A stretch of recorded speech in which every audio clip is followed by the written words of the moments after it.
Alors, la réalité des énergies renouvelables est déjà très développée en Guyane. C'est le département français où le taux de production en énergie renouvelable est le plus élevé, puisque environ 30% de l'énergie provient du thermique fossile, fuel, mais 68% proviennent des énergies renouvelables d'ores et déjà en Guyane. Donc c'est un taux exceptionnel. Et en tant que président du GENER, qui regroupe à la fois les entreprises producteurs d'énergie renouvelable, mais aussi le volet des entreprises qui participent à l'efficacité énergétique, qui est un point très important, on est heureux d'être là, de faire une réunion aujourd'hui par rapport à la mise en place de la PPE, parce qu'on est dans un secteur où la Guyane peut être en pointe. Et je peux vous expliquer en quoi elle peut être en pointe. Alors justement, qu'est-ce que c'est que la PPE? L'objectif de cette réunion, c'est de travailler et réfléchir pour 2023, c'est ça? C'est ça, la PPE est un instrument national décliné par département. Et donc la Guyane a une PPE existante qui est en cours de révision. Avec les objectifs à atteindre en 2023 et en 2028. Il y a déjà un travail important qui a été fait les dernières années et il s'agit maintenant de l'affiner, de le réviser et de l'améliorer vers ce que souhaite la loi de transition énergétique qui est pour le territoire des Outre-mer, dans chacun des départements, 100% d'autonomie en énergie produite. Et donc c'est une chance de création de richesses durables pour la Guyane. Concrètement, Robert Dardan, on fait comment pour produire de l'énergie renouvelable en Guyane? Alors l'énergie renouvelable en Guyane et dans le monde est basée sur 4 ressources. La Guyane a la chance d'avoir les 4. On peut dire en termes d'importance les ressources biomasse, qu'on détaillera, les ressources hydroélectriques avec un certain nombre de grandes rivières, la richesse photovoltaïque qui est importante, et puis quelques atouts en éolien. Et donc le territoire peut bénéficier de l'addition de ces 4 énergies renouvelables. Et donc c'est ça qui fait qu'on est déjà à un taux non négligeable et qu'on peut être à 100% à l'objectif de 2030, qui est la loi de transition énergétique. Sur la biomasse, on a beaucoup parlé du lancement des travaux pour la centrale biomasse de Cacao. C'est la seule en cours? C'est le seul projet? Non, il y a une autre opération qui est en cours de construction, qui est à Saint-Georges, qui est un très beau projet car il permet d'alimenter une zone isolée.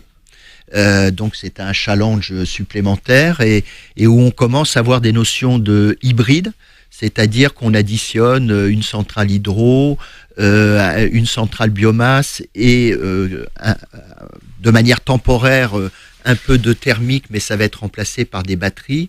Et donc vous allez avoir un site qui sera 100% énergie renouvelable. Et donc ça c'est une très bonne chose et c'est exemplaire. Et il y a d'autres projets qui sont en cours, hormis ces deux? Il y a ces deux-là qui sont en construction.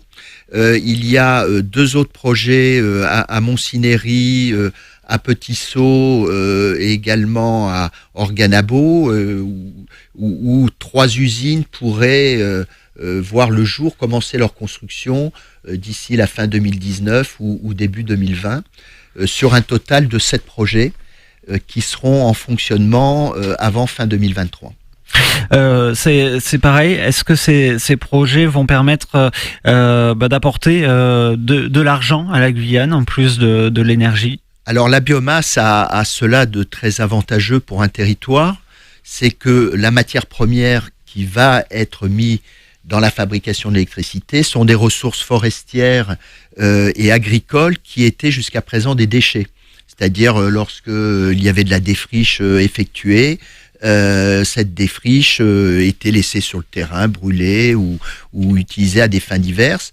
Pareil dans le domaine forestier, pour aller chercher les bois d'œuvre qui sont nécessaires au secteur de la construction, eh bien, il y avait ce qu'on appelait des dégâts, et il y a toujours des dégâts d'exploitation qui étaient laissés en forêt. Maintenant, ils sont récupérés, et ce qui était des déchets deviennent une matière première qui est payée au monde forestier, aux forestiers et aux agriculteurs. Et lorsque ces usines vont tourner, il y aura environ 40 millions d'euros par an de paiement pour l'achat de ces déchets. Donc c'est une une évolution très importante. Il y a un cas un peu particulier dans ces projets d'usines thermiques, biomasse, ces petits seaux avec du bois qui vient directement du lac, c'est ça ? C'est ça, c'est un projet, je pense, tout à fait porteur et qui va dans le bon sens d'utiliser les ressources. Ce lac a été ennoyé lorsqu'il était foresté, donc l'ensemble de la forêt a été ennoyé. Et aujourd'hui, grâce à des techniques évoluées, sans intervention humaine dans l'eau, donc sans danger, il est possible de couper ces bois qui garde pour une grande partie une valeur de bois à 98%, tant qu'il est toujours immergé. Et donc, ça fait à la fois des ressources de bois d'œuvre et des ressources de bois énergie.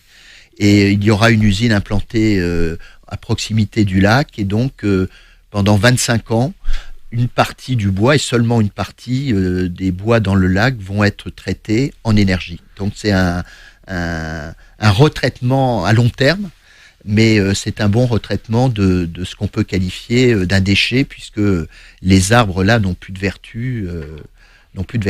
La filière hydroélectrique, vous l'avez évoqué tout à l'heure, c'est aussi des projets de production d'énergie renouvelable, ça concerne ? Alors il y a une grande richesse hydraulique en Guyane. Il y a déjà donc un projet qui fonctionne, il y en aura un deuxième sur la Mana. Le territoire veut réfléchir et c'est tout à fait intéressant à la possibilité d'un deuxième grand barrage. Donc il y a des études qui doivent être menées. Donc on peut dire qu'à l'heure actuelle, il y a une forme de gel dans l'attente de l'étude d'implantation éventuelle de ce deuxième grand barrage. Mais les potentiels sont là. Et elle peut servir aussi à alimenter des zones isolées. Et il y a une opération de construction à Maripasoula qui va débuter en 2019, qui est en finalisation d'agrément de la Creux et qui va pouvoir alimenter une ville isolée. Deuxième grand barrage, où et quand ? Alors là, je ne sais pas. C'est un projet dont je n'ai pas la connaissance en détail, mais l'idée de l'étude et de la faisabilité existe et probablement quand même plutôt dans l'ouest. Et quand même l'information que j'ai, c'est que ça pourrait être sur la Mana ou la Proag, et donc c'est dans la zone ouest. Ça, c'est le rôle aussi de votre association, le Génorg, de soutenir ces projets de développement économique alliés à l'énergie renouvelable ? Alors absolument, là le niveau d'intervention, c'est que c'est des ouvrages de très grande taille. Et donc les études, les appréciations est vraiment du ressort de grands spécialistes. Et donc on suit cette évolution. On peut être que difficilement acteur parce que c'est des ouvrages de très grande taille. Est-ce que l'éolien, c'est quelque chose qui serait viable en Guyane ? Alors c'est viable, c'est pas l'énergie la plus forte, mais elle existe. Il y a du vent qui permet de faire des opérations. Il y en a une qui est en cours depuis de nombreuses années à Matiti. Elle a eu ses différentes autorisations de permis, etc. Avec quand même un frein bloquant aujourd'hui, qui est un avis négatif des forces armées sur une zone qui est à protéger. Et il y a des discussions qui sont en cours à cet égard. Et donc le projet est bloqué, peut-être pas encore mort. Alors la question finalement avec les énergies renouvelables, c'est de savoir quand est-ce que la Guyane sera autosuffisante à l'image du Costa Rica. Alors le potentiel est là pour être à 100%. La date, c'est ça qu'il faut affiner. 2030 est possible et plausible. Donc 2030, la loi a fixé cette date. Il pourra y avoir en Guyane les outils de production ENR qui couvrent 100%. Ce qui ne veut pas dire, vous savez, dans ce domaine, et on le vit aujourd'hui, il ne faut pas le nier, il y a une notion de sécurité d'alimentation. On est un pays européen, français, et dans lequel la population exige, et c'est bien normal, une fourniture électrique permanente. Et donc, il y aura des mariages, des complémentarités avec des notions de secours qui peuvent être effectivement des groupes alimentés au fioul ou alimentés à l'énergie fossile. L'objectif de 100%, c'est qu'il y ait les 100% de production avec des sécurités qui, elles, pourraient ne pas être de l'énergie renouvelable. Mais c'est une grande chance de création de richesse interne à la Guyane. 2030 pour un investissement qui est chiffré déjà ou pas? Alors non, mais la fourchette, on est certainement dans l'ordre d'1 milliard d'euros en totalité, hein. Sachant que par exemple le projet de Larivot, c'est 500 ou 600 millions d'euros. Donc ça vous donne une fourchette. Mais après, avec des coûts de production. Qui finance? Alors le financement jusqu'à présent, c'est les sociétés comme EDF ou des sociétés comme Albioma, Voltalia, QO, qui sont des sociétés privées et qui, elles, financent les investissements et en contrepartie vendent leur électricité qui est payée par EDF avec l'aide d'une CSPE qui est un montant compensatoire entre le prix de revient et le prix de vente de l'électricité en Guyane. Rendez-vous donc à la CCI en partenariat avec la Chambre des métiers de l'artisanat ce matin. Oui, parce que la formation est un élément extrêmement important. Il y a beaucoup d'opportunités de nouveaux emplois, au moins 600 emplois sur la filière.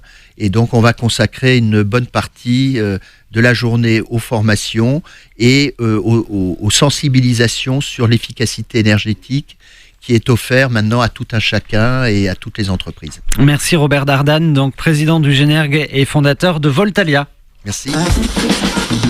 Merci beaucoup Samir Mathieu de FAI Guyane. Notez bien ce rendez-vous aujourd'hui à la CCI. Ça commence à quelle heure, Samir?